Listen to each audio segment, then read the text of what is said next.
Vous recherchez une école de référence pour une double formation universitaire et professionnelle de qualité? Voici l'opportunité à ne pas rater. L'École supérieure d'administration, d'économie, de journalisme et des métiers de l'audiovisuel ESAE vous offre des programmes d'enseignement en licence et en master orientés vers l'emploi qui font d'elle une référence à travers les filières de l'administration générale et territoriale, l'administration du travail et de la sécurité sociale, droit, diplomatie et relations internationales, administration hospitalière, universitaire et intendance, journalisme et métiers de l'audiovisuel et toutes les filières des sciences de gestion. Une seule adresse, www.esae.bj. Rendez-vous dès maintenant sur nos campus ESAE Bedjromende au numéro 90 93 65 21 ou au numéro 98 98 14 00. Paracourt sur le numéro 52 46 12 12. Aboumé-Calavi au numéro 52 88 44 44. Akpaka au numéro 52 88 33 33. ESAE, l'excellence a un nom. Le panel de discussion, c'est avec vous, Abdelkader Achirou. Bonjour à nouveau. Bonjour à nouveau, Nasrine Fatoumbi. Bonjour à nouveau, Atifa Olafa. Bonjour, Nasrine. Le panel d'aujourd'hui, ça sera vraiment intéressant pour nos amis internautes. Alors, Abdelkader Achirou, dites-moi, c'est quoi l'infidélité pour vous? L'infidélité, pour moi, c'est le fait de ne pas être fidèle. Et le fait de ne pas être fidèle aux engagements de départ, de ne pas respecter ce quoi on s'est entendu, notamment fidélité. Donc, ne pas aller voir ailleurs, ne pas aller se recueillir sur l'épaule de quelqu'un d'autre. Voilà. Atifa Olafa. Je rejoins en quelque sorte Abdelkader. L'infidélité pour moi, c'est. Mais rejoignez, vous êtes là-bas. C'est tout simplement le fait de trahir quelqu'un avec qui on a des contrats, on a une relation forcément. Et lorsque je me réfère au côté couple, pour moi, l'infidélité, c'est le fait d'aller avec quelqu'un d'autre qui soit autre que notre partenaire. Aller avec quelqu'un d'autre qui soit autre que notre partenaire. Alors, quand on parle d'infidélité, est-ce seulement quand on parle de relations amoureuses ou bien aussi dans les relations amicales? Oh, l'infidélité, c'est partout, hein, que ce soit dans les relations amicales, amoureuses, même familiales également. Ça savait un peu, c'est un peu ça. Pour moi, l'infidélité, c'est plus côté relation, je dirais. Amoureuse. Relation amoureuse, je ne parlerai pas d'infidélité parce que c'est pas une relation formelle en tant que telle. Je parlerai plus d'infidélité pour les mariés, les personnes qui vivent en couple maritalement, qui sont mariées. Pour moi, lorsqu'on est dans une relation amoureuse, il n'y a pas vraiment d'infidélité. Lorsqu'on est dans une... Il y a d'infidélité lorsque... C'est ça que je dis, lorsqu'il y a eu des engagements, Oui. lorsque vous êtes avec quelqu'un, que vous vous mettez en couple, et que vous dites, tiens, on est en relation, comme on le dit, je le dis dans le jargon, on est en relation. Dès que vous allez voir ailleurs, c'est que vous êtes infidèle. Parce que vous êtes engagé, vous êtes dit, bon voilà. Et vous allez voir généralement que ces actes-là sont commis dans la grande discrétion, dans la grande, je ne veux pas d'opacité là, mais dans le plus grand secret. Donc à ce niveau, on ne peut que parler d'infidélité. Mais si on doit estimer qu'il n'y a que les mariés qui sont infidèles, je crois que on légitimerait ceux ou celles qui sont avec des gens depuis 7 ans, 8 ans, qui n'ont même pas fait connaissance des parents, mais qui estiment qu'ils sont en couple. Voilà, qui vivent ensemble. Infidélité également au niveau de l'amitié, lorsque les engagements de départ, les secrets qui sont censés être protégés, où les confidences qui ont été faites se retrouvent révélées sur la place publique. Je crois qu'à ce niveau-là aussi, il y a infidélité. Infidélité au niveau de la famille, lorsque vous n'êtes pas en phase avec votre famille. Il y a des gens parfois qui agissent comme des déracinés, hein, vous voyez un peu. C'est-à-dire, vous vous demandez véritablement, est-ce que c'est vraiment un des nôtres, est-ce que c'est vraiment notre enfant? Il y a des actes que certains posent parfois qui amènent les parents, les tantes, les oncles à se questionner, même si notre femme, c'est-à-dire la femme qui a fait cet enfant-là, ne nous a pas par hasard amené un enfant bâtard. Donc, je crois qu'à ce niveau-là, également, on peut parler. Moi, je peux concevoir cela dans le sens où, autant que nous sommes ici, on ne voit pas les choses de la même façon, on ne perçoit pas les choses de la même façon. Et je dirais plus, lorsque je prends le côté familial, le côté amical, c'est-à-dire vous avez des relations, vous êtes amis avec quelqu'un, je parlerai plus de loyauté. Parce que lorsque vous instaurez, la fidélité pour moi, c'est aller peut-être faire avec autrui ce que vous avez l'habitude de faire avec quelqu'un en qui vous avez confiance, quelqu'un auquel vous êtes très attaché. Donc, en amitié, je parlerai plus de loyauté que d'infidélité. Pourquoi je mettais plus l'accent sur le côté couple? Oui. Parce que lorsque vous êtes en couple, vous êtes régi par un serment. Vous avez un truc spirituel et fort qui vous lie.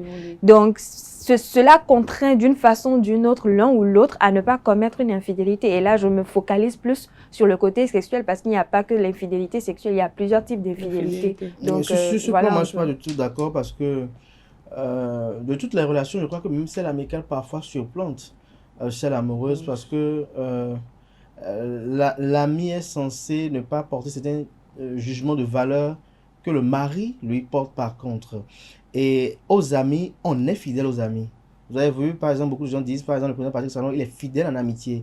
On est fidèle aux amis parce que les amis, c'est au fil des années, du temps qu'ils se bonifient. Là, on parle beaucoup plus de fidélité. Par contre, la loyauté, elle s'emploie lorsqu'on a des rapports. On peut être loyal à un ami, mais lorsqu'on beaucoup plus, on a des rapports avec un patron. Donc, c'est un serviteur loyal, c'est un serviteur dévoué. Vous voyez un peu. Là, on fait pour le loyal. Mais par rapport aux amis, beaucoup plus, je pense que la fidélité est là. Et qu'est-ce qui nous amène à parler d'infidélité? C'est simple, hein. Étymologiquement, on parle de infidélité, fidèle. C'est-à-dire fidèle à quelqu'un. C'est-à-dire, pour telle personne, je lui suis fidèle, je ferai tout, je me battrai pour tout. Vous savez, on peut même parler même d'infidélité religieuse aussi. Pour quelqu'un qui est par exemple musulman, mais qui sillonne les couvents, qui sillonne d'autres religions, à la quête d'une satisfaction spirituelle, on peut dire qu'il est infidèle aussi. Il n'est pas infidèle, mais il est infidèle. Pourquoi on parle de fidèle catholique? Parce que on estime que lui, il ne croit qu'en Christ, il n'est que dans ça. Alors, ceux qui sont dans les couvents de vaudou, qui sont aussi à l'église catholique, pour moi, ils ne sont pas fidèles catholiques, mais fidèles catholiques, par exemple. Oui, mais et si c'est leur culture qui le fait passer, on dit qu'il ne faut pas mélanger la religion et la culture, c'est deux choses différentes. Non. Vous savez, les religions importées, si on doit le dire ainsi, sont formelles. Elles sont même très jalouses. Elles nous empêchent d'aller vers. Quand vous prenez l'islam, par exemple, on vous dit que le vaudou, c'est de l'occultisme. Il qualifie ça en arabe chez le shirk. Et sur ce qui a trait quand même à du mauvais en fait, vous savez un peu. Alors, pareil aussi pour ceux qui sont dans l'église catholique. Vous allez voir, ils vous disent qu'ils sont blancs, ils sont propres. Et vous allez voir même que toutes les chansons que les gens chantent, vous avez, je me rappelle bien cette célèbre chanson de Johnny Soul qui dit à quoi tu es en tata, c'est-à-dire on vous dit que en fait de l'autre côté, lorsque vous y allez, on va bouffer que votre argent, mais c'est en Jésus qui a que la bonté, la bénédiction. Donc je pense qu'à ce niveau-là, lorsque vous quittez le Christ parce que vous n'avez pas satisfaction et que vous allez du côté du vaudou, c'est que à ce niveau-là, vous êtes infidèle au Christ. Ouais, un peu, vous devenez infidèle au Christ. Donc, c'est un peu ça. Parce que fidélité, comme on le dit, c'est le respect de l'engagement qu'on prend avec quelqu'un. Et cet engagement, c'est quoi? Que ce soit bon ou mauvais. C'est pour ça que pour le mariage, on dit pour le meilleur et pour le pire. C'est-à-dire quoi? Lorsque je suis en Christ, c'est pour le meilleur et pour le pire. Lorsque je suis dans le phare ou bien dans le vaudou, c'est pour le meilleur et pour le pire, pareil aussi. Donc, pareil aussi pour les amitiés. Et peut-être là, ça peut peut-être rejoindre un peu ce que je dis, où lorsqu'on est avec un ami, on lui reste fidèle. On lui est fidèle. Pas parce que les engagements du moment ou les objectifs du moment, les enjeux du moment convergent avec les nôtres, mais parce que c'est ça. On est tous ici. Il y a quand même de ces amis-là avec qui on n'a peut-être pas le même rang social, mais qu'on continue de décrocher, qu'on continue de voir, qu'on continue d'entretenir, parce qu'on lui voue fidélité au regard des liens que nous avons pu se délier. Donc voilà un peu si on parle de fidélité. Alors, à la fois, j'ai quand même une question pour vous. Qu'est-ce qui peut pousser une femme ou un homme à commettre l'infidélité? Beaucoup de choses. Beaucoup de choses. Il y a, par exemple, comme je l'ai dit avant-hier sur ce même plateau, il y a d'abord la communication, le manque de communication. Après cela, je dirais l'insatisfaction, que ce soit sexuelle, que ce soit conjugale, que ce soit sur d'autres plans. Il y a l'insatisfaction. Il y a aussi la quête d'une nouveauté. Parfois, vous voyez des personnes qui se disent « Ah tiens, je suis dans une routine, je suis fatiguée peut-être de faire telle ou telle chose. Et donc, il me faut découvrir autre chose pour avoir de nouvelles sensations, pour changer peut-être l'adrénaline et tout. » Et là, ça crée un petit climat je ne sais pas comment je vais le décrire, mais qui frustre en quelque sorte les personnes concernées dans la relation. Et lorsque généralement vous voyez des personnes qui commettent l'infidélité, c'est parce que à un moment donné, il y a quelque chose qui a échappé aux deux. Parce que lorsqu'on parle d'infidélité, il ne faut pas seulement incriminer ou se victimiser ou rejeter tout le tort sur la personne qui a commis l'infidélité. Mais il faut voir aussi la personne avec qui il est en relation, qu'est-ce qui l'a poussé à se comporter comme ça. Parce que, vous savez, autant que nous sommes, on connaît tous des moments des temps morts, on va dire, des moments de froid. Et parfois, le fait de laisser quelqu'un d'autre, une troisième personne s'installer dans la relation où vous voyez en quelqu'un d'autre, autre que votre partenaire, quelqu'un en qui quelqu'un en qui vous avez confiance, qui vous comprend, qui vous écoute, qui vous apporte l'attention que vous avez toujours souhaité, facilement, on triche en quelque sorte. Donc, il y a le manque de communication, l'insatisfaction conjugale, l'insatisfaction sexuelle, la quête de la nouveauté, de l'envie de découvrir autre chose. Et il y a aussi la routine, parce que des fois, on connaît tous ces moments-là de routine dans le couple où il n'y a rien d'intéressant, il n'y a rien de nouveau, chacun vit de son côté. Il n'y a pas quelque chose qui pimente la relation ou qui apporte un plus à la relation. Et quand c'est comme ça, l'un ou l'autre commet facilement l'infidélité, que ce soit sur le plan sexuel ou sur le plan émotionnel. Avec Adèle, vous avez suivi Atifa Lafa qui a quand même énuméré quelques causes qui peuvent pousser quelqu'un à commettre l'infidélité. Selon vous, est-ce que le manque de communication dans le couple peut pousser un homme ou la femme à aller commettre l'infidélité? La cause causante de l'infidélité, c'est d'abord le mauvais choix. Lorsque vous effectuez... Oui, le mauvais choix du partenaire. Pas forcément, oui. Je ne suis pas d'accord. Oui, la cause causante, je dis. La cause causante, le mauvais choix du partenaire, dans quel sens? Lorsque vous vous mettez avec quelqu'un parce que des amis vous demandent de vous mettre avec cette personne, lorsque vous mettez avec quelqu'un parce que votre papa, votre maman l'approuve, lorsque vous mettez avec quelqu'un en raison de facteurs exogènes, ça peut amener à l'avenir que vous ne soyez pas... vous n'arrivez pas à vous entendre au fil du temps et cela pousse à l'infidélité parce que lorsque vous n'êtes pas les mêmes, lorsque vous n'avez pas les mêmes envies, vous n'épousez pas les mêmes manies. Vous savez, il y a des gens par exemple au réveil qui n'aiment pas qu'on leur parle. Vous voyez un peu, il y a des gens par exemple au réveil qui aiment qu'il y ait quelqu'un là qui les taquine, qui les réveille. Il y a des gens par exemple qui aiment qu'on leur dorlote. Il y a des gens par exemple qui aiment les attentions. Si vous aimez les attentions, il faut que vous soyez avec quelqu'un qui aime donner de l'attention. Mais vous êtes d'accord avec moi que du moment où vous vous mettez en couple avec quelqu'un, vous acceptez l'enfant d'autrui auprès de vous, il y a des compromis qu'il faut faire. Il faut travailler cela et c'est l'une des raisons pour lesquelles il y a beaucoup de couples aujourd'hui qui traînent des problèmes que je qualifierais de futilité. Parce que lorsque vous savez par exemple qu'au petit matin, vous n'acceptez pas qu'on vous parle, prenez les dispositions pour. Parce que du moment où vous vivez en couple, vous ne parlez plus pour vous seul, vous parlez pour deux personnes. Vous prenez en considération aussi ce que l'autre peut accepter comme il ne peut pas accepter, ce que l'autre peut être encaissé ou pas. Vous savez, le véritable problème de notre société aujourd'hui africaine, c'est la modernité, la mondialisation et ce désir irrésistible et fâcheux de vouloir copier tout ce qui vient de l'Occident.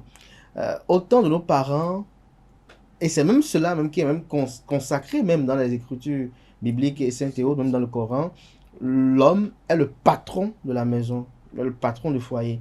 Et donc, en tant que patron, il y a des choses quand un patron lui doit soumission. Oui, mais et donc, je viens. Il y a des choses qu'on lui admet, qu'on lui tolère. Parce que lui, en tant qu'homme, il vit un stress permanent. Lequel? Celui de se battre au quotidien pour mettre à l'aise son épouse et ses enfants ou ses épouses et leurs enfants. On ne refuse pas. Vous ne pourriez pas regarder cela et rejeter peut-être vos humeurs ou vos ressentis sur l'autre. On regarde cela. Vous savez, il faut voir même avec nos parents, même nos propres parents. Parfois, il y a des moments donné, nos parents nous regardent, si vous avez fait vraiment attention avec trop d'intelligence, que nos parents nous regardent comme des gens sur qui il faut des investissements avec le questionnement de ce que est-ce que nous serons reconnaissants. Parce qu'ils se privent de plaisir pour parfois nous faire certaines choses. Et donc, il en est le même pour l'homme qui a des charges. Et donc, quand il veut sortir le matin à un moment donné, on peut comprendre que humainement, il y a des des ressentis qui soient ressassés. À ce niveau-là, il faut de la tolérance à ce niveau donné. Vous savez, une vie à deux, une vie en couple, c'est pas une chose, c'est pas une partie de plaisir. On ne se met pas en couple parce que, bon, Bonnie and Clyde, on veut vraiment jouer les amoureux, non. Parce que on doit vivre ensemble, on doit faire les choses ensemble. Et lorsqu'on parle de concession et de compromis, moi, je pense qu'il faut même aller au-delà de cela. Mais le problème fondamental, quand on parle de cause causante, et je disais que c'est le mauvais choix, c'est que lorsque vous identifiez la personne qui n'est pas en adéquation avec vos aspirations, premier. La personne qui n'épouse pas vos valeurs, deuxième. La personne qui, elle, n'a pas la même perception de la vie, de la société que vous avez tout faux à terre. Lorsque les trois là ne sont pas réunis, c'est que vous n'êtes pas dans le bon genre. Parce que lorsque vous arrivez à réunir les trois, c'est-à-dire vous épousez les mêmes valeurs, vous avez la même perception de la vie et de la société, et qu'avec cette personne-là également, vous avez les mêmes valeurs que vous célébrez. Là, maintenant, vous allez voir maintenant de quelle façon vous célébrez maintenant ces valeurs. Ça, c'est encore une autre étude qu'il faut faire. De quelle façon et quelle est sa réactivité face aux différents phénomènes de la vie? Quelle est sa réactivité face aux phénomènes brusques, soudains? Parce que vous ne pouvez pas occulter une chose. Et moi, mon père disait toujours quelque chose. Que lorsqu'on se marie, il faut avoir l'esprit que ma femme peut être enceinte et je peux mourir. Et lorsque je meurs à ce moment donné, est-ce que ma femme va élever dignement mon enfant? Est-ce que ma femme ne sera pas celle qui va mettre mon enfant dans un canapé et faire l'amour devant lui avec quelqu'un qui n'est pas son père? Vous savez, il y a beaucoup de choses. Et déjà, d'où vient la femme? C'est déjà une réponse à ce que l'on aspire. Ses fréquentations sont une réponse à ce que nous aspirons. Son parcours est une réponse. Et lorsque vous me dites tout cela dedans, et que vous sentez que c'est peut-être une personne qui est... Vous savez, il y a des gens qui sont très perméables à leur environnement. C'est-à-dire qu'il peut avoir été tout ce qu'il est, mais dès que l'environnement change, il s'adapte automatiquement, comme des caméléons.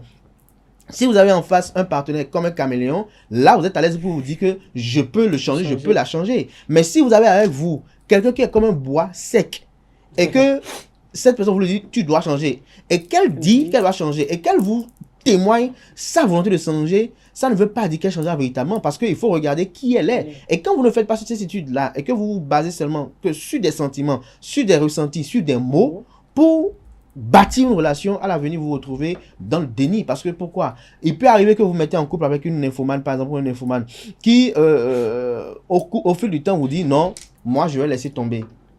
Je laisse tomber, je ne serai plus ce que je suis et tout. Mais il vous l'a dit. Mais est-ce qu'il a véritablement changé? Est-ce qu'il a de nature à être comme un caméléon, c'est-à-dire à changer en fonction de l'environnement dans lequel il se retrouve? Si ce n'est pas sa nature, vous aurez beau faire, il aura beau contenir, faire l'abstinence pour vous pendant 10 ans, un jour, un beau jour, il finira par vouloir se lâcher. Et c'est ça sur à quoi on assiste. Maintenant, l'autre problème qui est la cause fondamentale ici, chez nous, dans nos sociétés, de l'infidélité avec ce que nous enseignons, avec les feuilletons qui envoient d'autres informations dans la mémoire des gens de façon inconsciente, parce qu'il y a beaucoup de gens qui ingurgitent des choses, des feuilletons sans savoir que c'est de là qu'en fait qu'ils ont leur breuvage. C'est que le manque d'attention, je ne parle même pas de la communication, le manque d'attention, le fait que lorsqu'on courtisait la femme, on sortait tous les soirs, lorsqu'on lui faisait la cour, on allait tout le temps en boîte de nuit, et que dès qu'elle est tombée grosse, on laisse tomber les boîtes de nuit, mais cette femme-là vous voit toujours encore sortir en boîte de nuit. Elle se dit, mais il va avec qui? Elle ne vous connaît pas, une autre épouse. Lorsque la femme sait que c'est avec seconde épouse, là encore, peut-être même c'est possible qu'elle soit fidèle parce qu'elle se dit, ben, mais vous ne connaissez pas sortir comme ça, vous l'esselez. Je viens, vous l'esselez. Ce n'est même pas la question qu'elle se pose le problème. Vous l'esselez. Et vous l'esselez à faire quoi? Lorsque c'est une femme qui est vraiment occupée, qui a un travail vraiment occupé, c'est autre chose. Mais lorsque vous l'esselez, alors qu'elle avait comme habitude de tous les samedis. Non, il y a des femmes, par exemple, du vendredi au lundi matin, elle, c'est la fête. Mais lorsque vous avez habitué comme ça, durant vos 4 ans de relation amicale ou de concubinage, vous appelez ainsi, et qu'après vous vous mariez, et que dès qu'elle tombe grosse, vous coupez ça, elle se dit, bon, peut-être c'est à cause de sa grossesse, elle finit de faire l'enfant grandit, bon, vous l'amenez peut-être une fois le mois, après vous coupez, elle va sentir un désir d'y aller. Parce qu'aujourd'hui, avec les téléphones, les smartphones, les gens regardent les statuts. Elle voit des choses, elle se remémore des choses. Et tout de suite là, elle voit que bon, son chéri ne lui a plus l'attention. C'est peut-être le meunier du quartier qui lui dit, ah, mais tu es très belle, hein. Ah, mais c'est ainsi sans que tu grossis un peu. Hein. Ah, parce que ces attentions, l'homme aussi donnait ça avant à sa femme. Mais il ne la donne plus. Lorsqu'il a plus ces attentions-là tout de suite, la femme adore le réconfort. La femme adore qu'on l'adore. Dès qu'elle commence à trouver cela, très vite c'est arrivé. Et très vite, elle tombe son mari. Et on dit, qui a bu, boira. Dès qu'elle l'a fait une fois et qu'elle a vu que bon, ça n'a pas été su, il n'y a pas eu d'impact majeur, alors qu'il y a toujours un impact dans notre société ici, elle va le refaire, et vous-même, en tant qu'homme, vous mourrez. Et donc, il faut voir quel type de femme vous avez, avec qui vous vous engagez, qu'est-ce que la femme là veut, à quoi elle aspire et comment elle peut changer. Parce que n'oubliez pas aussi, je l'ai dit dans une citation ici, je crois hier ou avant-hier, qu'il faut évoluer avec son partenaire ou sa partenaire au gré des circonstances et de notre évolution également. Parce qu'on ne le fait pas ainsi, c'est que, bon, la relation tombe à l'eau. Et n'oubliez pas aussi qu'il y a un facteur, c'est que tout ce qu'on suit dans les feuilletons qu'on peut arriver, et ce qui sera véritablement le boom de ce que nous aurons comme enfants, c'est les relations libres. Et n'oubliez pas aussi que lorsqu'on regarde la situation de chacun, il y a des gens que j'analyse, que je vois, qui ne sont pas destinés à rester dans un foyer. Parce qu'il y a des gens, par exemple, qui, eux, ils doivent changer de femme tout le temps. Quelqu'un qui est déjà habitué à passer de femme en femme, ou quelqu'un qui n'a pas l'habitude, par exemple. Mais ça, c'est pendant sa jeunesse, une femme mariée, c'est pas mieux qu'il se ressaisisse. Vous savez, l'habitude est une seconde nature du temps. Lorsque quelqu'un n'est pas habitué à avoir une relation sexuelle avec la même femme durant la semaine, lorsqu'il va lâcher, vous savez, le temps de sevrage... Après, c'est pas une pathologie. Je vais vous donner un exemple. Vous voyez des gens parfois qui font un régime, parfois ils font totalement. Ils font le régime, mais ils font totalement. Et ils disent, bon, je ne mange plus, je ne fais plus ça. Mais si c'est pas que c'est un régime qu'ils ont fait eux-mêmes à un moment donné, voilà, par exemple, ils remangent encore, qu'on ne va pas grossir encore pour dire, bon, j'ai du... C'est ce qu'on appelle ce qui est inné en soi. On ne change pas sa nature en fait. Mais si on est quelqu'un qui est facile et qui a, ça c'est un autre effort mental, qui a la force de faire de la réadaptation, ça c'est possible en quelque sorte. Donc il ne faut pas vous dire que je me mets en couple avec quelqu'un et que bon on est ensemble, on parle. Oui, on parle, la communication, oui on va parler. Mais en dehors de la communication, est-ce que les attentions restent les mêmes? Est-ce qu'il y a une constante, je dis pèse mes mots, est-ce qu'il y a une constante dans les manies de départ? Je ne peux pas rencontrer par exemple, je dis une bêtise, Nasrine Fatoumi par exemple, je veux l'épouser. Pendant que je la drague, on va tout le temps au resto. Bon, je donne, mais les manies ne peuvent pas être toujours les mêmes jusqu'à la fin. Parce que c'est pour ça que je parlais tout à l'heure, dans tous les couples, enfin, il y a toujours, on connaît toujours un temps mort ou un temps de froid où chacun apprend à connaître l'autre. Parce qu'au début, tout va bien, vous venez de vous connaître, vous passez du temps ensemble et tout. Mais après, lorsque la relation devient sérieuse et que vous évoluez, au fur et à mesure que vous évoluez, vous êtes contraint, vous vivez des choses, vous traversez des moments, des expériences ensemble qui forcément changent les personnes concernées. Donc les attentions ne peuvent pas, ça peut peut-être connaître un moment d'absence, après ça revient, après ça part, après ça revient, et c'est là, et c'est ce qui fait même un couple, c'est ce qui fait, mais c'est ce qui fait même que une relation est une relation, parce que lorsque lorsque du jour au lendemain, ou bien durant toute votre relation, tout va bien, vous vous entendez bien, c'est comme au début, il faut vous méfier. Non, je vais vous dire une chose, vous savez. C'est pas véritablement ça. Lorsque vous êtes avec quelqu'un et que vous mettez en couple et autres, les temps morts sont causés par quoi? Il faut d'abord voir, est-ce que le temps mort est dû à un problème professionnel qui fait qu'il y a une tristesse à la maison? Est-ce que c'est dû à un échec cuisant dans une affaire? Parfois, ça peut ne pas avoir de raison, parce que je prends même le cas, si vous me permettez, je prends le cas même des relations amicales. Il y a des fois où, avec votre ami, vous n'avez peut-être pas grand-chose à vous dire, vous êtes là, juste il n'y a pas d'actualité, il n'y a pas ce truc-là qui fait que, bon, vous papotez tout le temps, vous traînez tout le temps ensemble. Donc, c'est pareil pour les couples. Il y a des fois où vous n'avez peut-être pas envie de faire des choses comme d'habitude. Vous avez peut-être besoin de votre espace, de respirer, de vous donner du temps. Et donc, c'est quelque chose qui est normal. Les choses ne seront ça là que vous dites là, jamais normal jusqu'à la fin. C'est importé de l'Occident. Ouais, l'Afrique ne connaît pas une vie, je veux avoir mon espace. Il n'y a que les Européens qui connaissent ça. L'Africain ne connaît pas une vie où il dit... je vais être seul. Non, il n'y a que les Européens qui ont ce monde-là. Le temps mort est véritablement le poison d'une relation. Si on en connaît dans une relation, qu'elle soit amicale ou amoureuse, et que on arrive à la soigner, parce que parfois il y a des choses qu'on fait par inadvertance, qu'on arrive à la soigner pour se remettre ensemble, c'est que ça, on est destiné encore à rester ensemble pour le moment. Parce que le temps mort, c'est quoi? C'est le temps durant lequel il n'y a pas d'échange.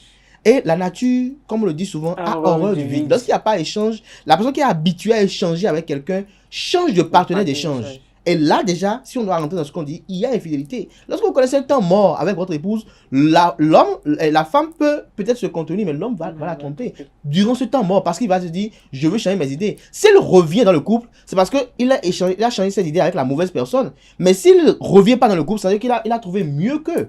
Et donc, la quête de cela doit être une quête permanente. La conquête et la reconquête du cœur que vous aimez doit être une reconquête permanente. C'est pas parce que vous êtes ensemble, vous êtes mariés, vous avez des bagues au doigt, que, oups, c'est fini. Dès qu'il y a un temps mort, on dit, bon, il y a un temps mort, bon, maintenant, c'est... Non. Il faut que tous les partenaires de part et d'autre mettent de côté leurs égos, se disent nous sommes ensemble pour le meilleur, pour le pire. Ce qui lui arrive m'arrive, ce qui n'est plus dans les cas de couple aujourd'hui. On ne dit plus ce qui arrive à mon mari m'arrive, ce qui arrive. On ne pense plus à l'honneur de son mari. On se dit ah c'est lui. Ouais un peu comment les gens réfléchissent aujourd'hui un peu. Analysez un peu. Les blancs les blancs que nous copions eux ils ont parlé de communauté des biens. Je connais des couples occidentaux où peut-être le mari gagne un salaire 4 fois plus que la femme. Pourtant, le compte est unique, les deux font. Mais j'en doute beaucoup ici chez nous, qui aiment copier beaucoup de choses chez les Européens, prendre ça en aise. Donc, chacun dit, ah, c'est pour moi, je dois.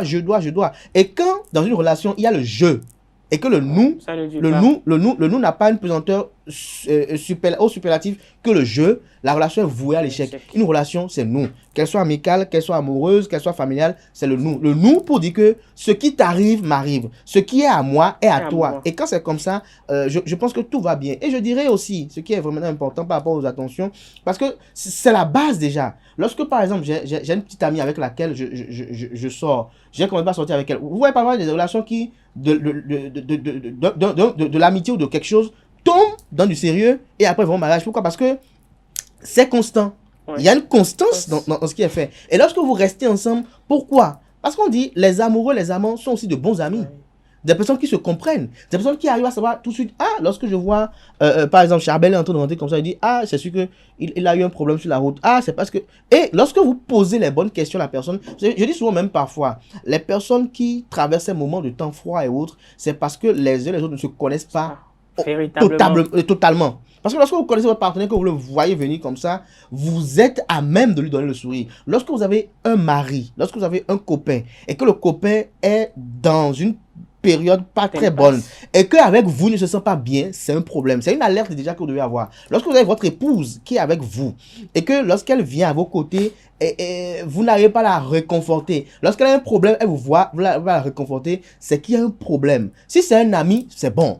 Mais si c'est que avec vous, elle n'arrive pas à recouvrer tous ces esprits pour dire ah tiens, malgré ce que j'ai là, j'ai telle personne qui est là pour moi, j'ai telle personne qui peut combattre pour moi, j'ai telle personne qui est comme, vous savez, c'est comme une chaise, hein, une relation. On s'assied dans la chaise, il y a le dossier, il y a les accoudoirs. Si elle voit que vous êtes là, mais vous n'êtes qu'un dossier, vous n'avez pas les accoudoirs, ou vous n'avez que les accoudoirs, mais vous n'avez pas le dossier, cette personne reste avec vous, mais elle commence pas à émettre des inquiétudes. Et lorsqu'il est dans une relation, on émet des inquiétudes, cette relation aussi est vouée à l'échec. Donc je crois que c'est un jeu permanent. Regardez pourquoi nos grands-parents.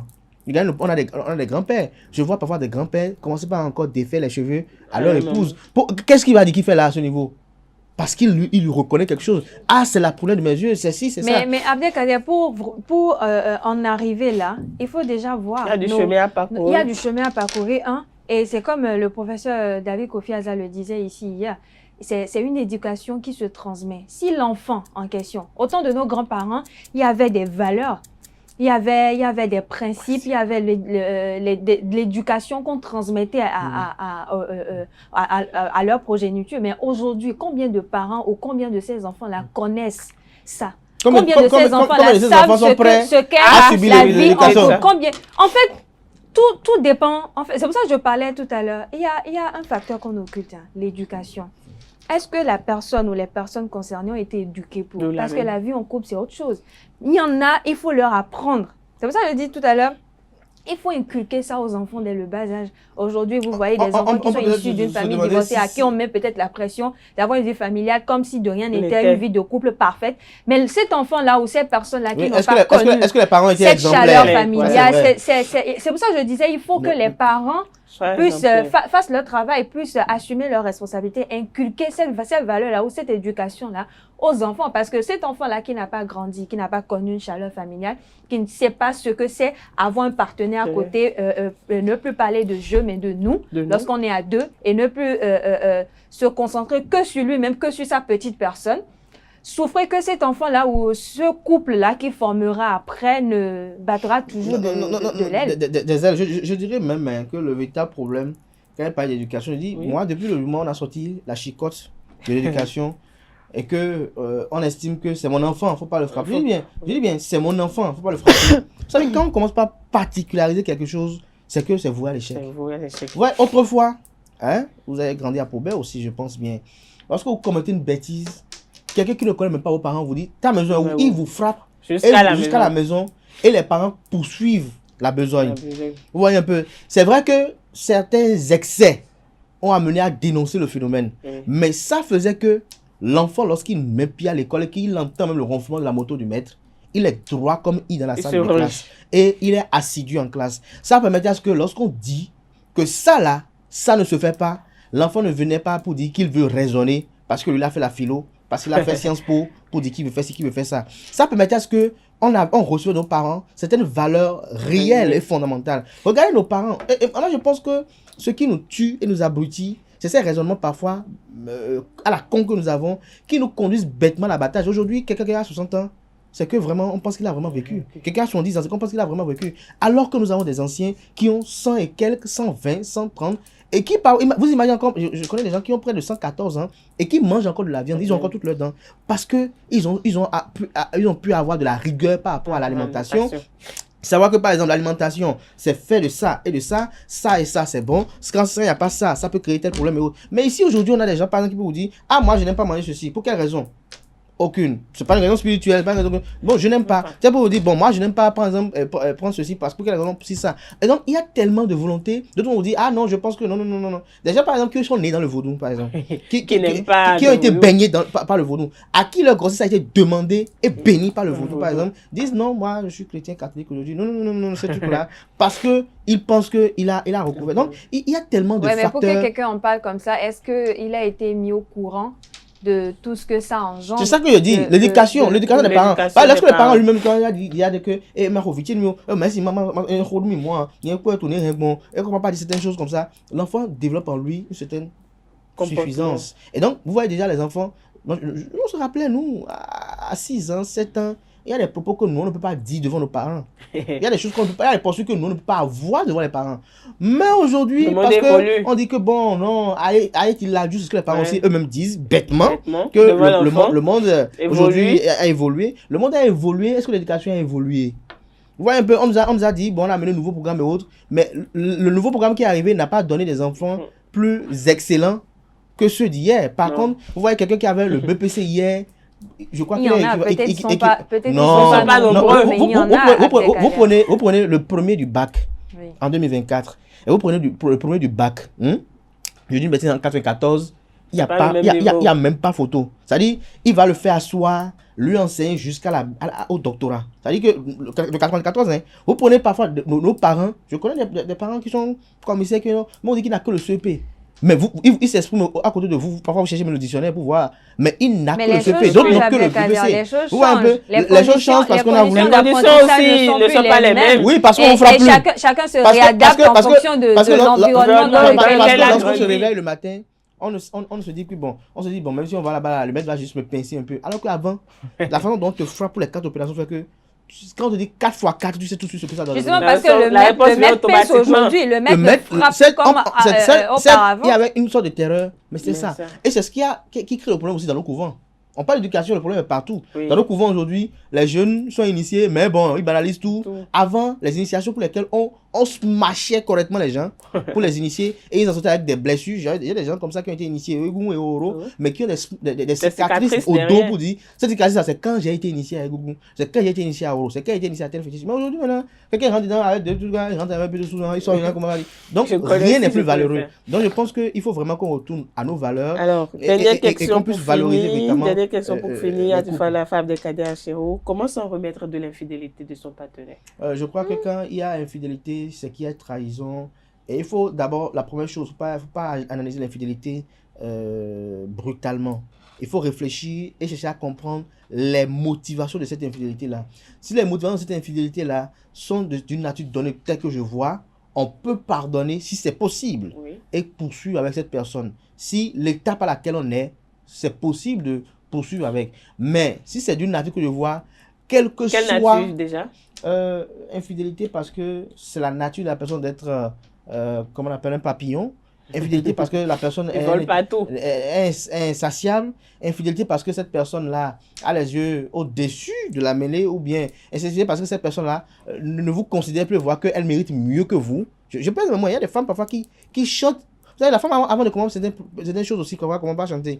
Donc, on peut pas vous dire un peu en petit sourdine que, mais dire, ouais, à ça c'est bleu l'air. On peut pas manger. Quand on va vous dire ces choses, vous savez que bon, ça veut dire qu'on se convainc. Dès que vous connaissez comme ça, il faut la libérer en même temps. Ça dit, c'est une libération. Il faut vous libérer de ce fardeau. Parce que si vous la gardez, elle va le refaire encore. Et nous, on est en Afrique ici. Lorsque vous passez votre temps à rentrer dedans, or, elle est sous votre toit.